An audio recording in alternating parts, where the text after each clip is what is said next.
Hello, my name's Lesley Willow and I'm a community-based school health nurse. I work 3 days a week in a secondary school and 1 day a week in primary schools. And I wanted to talk today about a situation that I came across through my work in a secondary college. I don't have fancy slideshows, ritzy PowerPoints.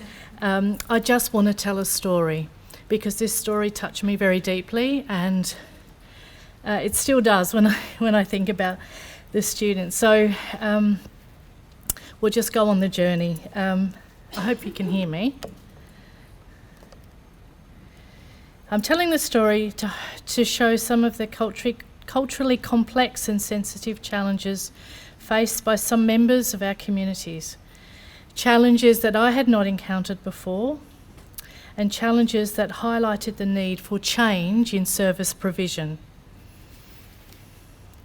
I first heard about Zara, not her real name, when a teacher phoned me and asked if I could see a Year 12 student who had just disclosed to her that she thought she might be pregnant. I answered yes, of course, send her to my office straight away. Within minutes, a very apprehensive-looking Muslim student was standing at my door. Zara told me that she had had sex about 2 weeks ago and that she was worried that she may indeed be pregnant. No contraception had been used, and certainly no condom, and I explained that she may have been exposed to contracting a sexually transmitted infection as well. When I asked her if she had consented to the sex, she looked very confused and asked me what I meant. I clarified with Zara what sexual consent actually was, and then asked her if she had felt coerced or pressured in any way, or if she was under the influence of drugs or alcohol. She replied, no, but I didn't really want sex. But what could I do? He was a man and he had the power.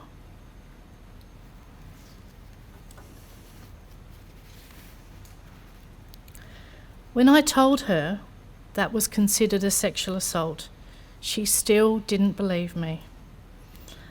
I needed to show her a pamphlet that I had that described what sexual assault was, before she finally realised. I pointed out to her that this person had taken complete advantage of her by knowing that she probably would not report the sexual assault because of the far-reaching cultural implications. Her next response to me was, I cannot report this. My parents must never know what has happened to me.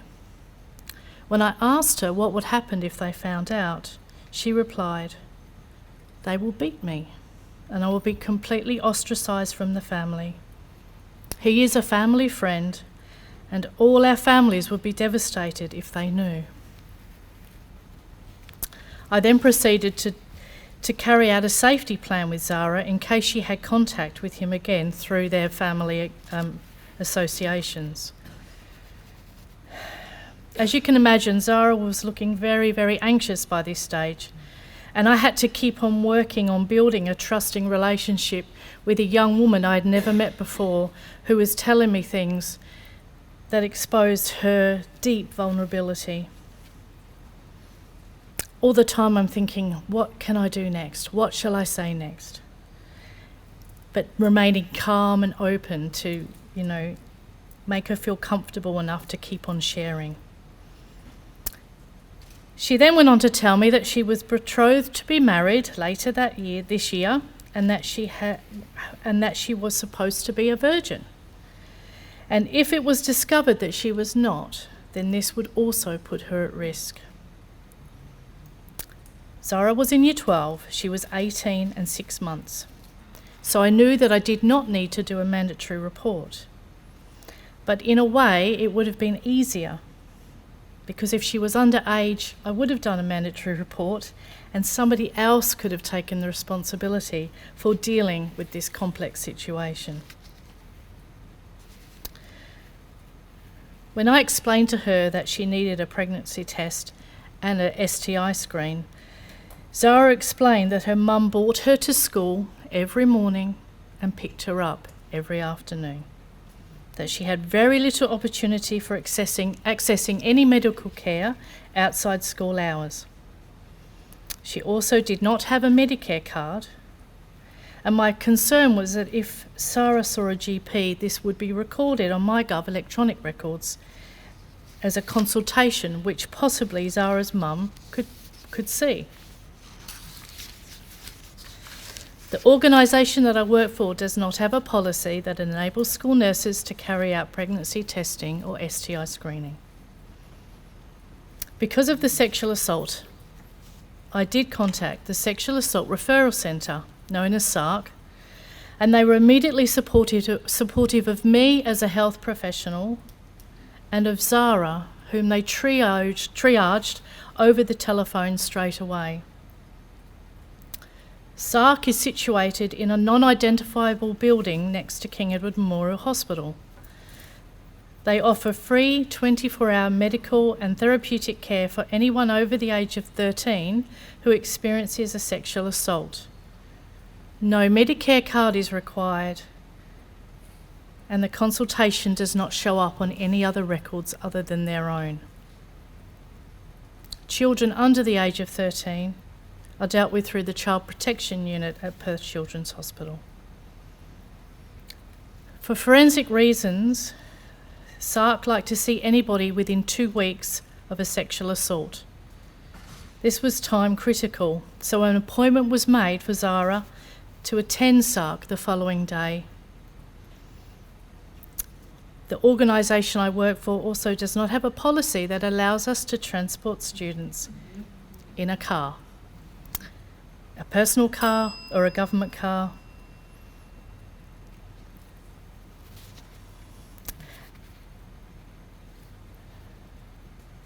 And Zara, although she was not a minor, she was actually an adult and could make decisions about her own healthcare, had no way of getting to SARC.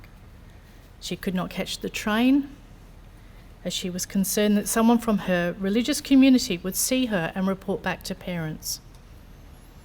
So because of this, I needed to break confidentiality by informing the upper school coordinator of the situation in the hope that the school could assist. She was unsure, so confidentiality was broken again when we had to request from the principal that the school pay for a taxi.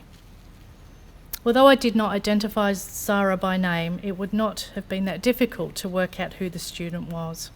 And each time I broke confidentiality, I felt I was putting her at more risk. Our request for help was initially refused on the grounds that although Zara was legally an adult, the school still had a duty of care. What would they say to her parents if the taxi had an accident with her in it? By this stage, I could not believe that there wasn't anyone who was going to help me to assist Zara, to get the help she so desperately needed. Finally, the principal must have seen the look on my face, and he said he would ring the district office for advice. So confidentiality was broken again. But thankfully, some high-ranking official high up in the Department of Education had the sense to say, do whatever you need to do to support the nurse to help this student. And we went in the taxi to SARC. She was required 2 further follow-up appointments, which the school has supported me with wholeheartedly by paying for the taxis each time. She not only received pregnancy testing and STI screening at SARC, she also received sexual assault counselling and legal advice. And thankfully, she was not pregnant and she did not contract an STI. But not long after this, Zara came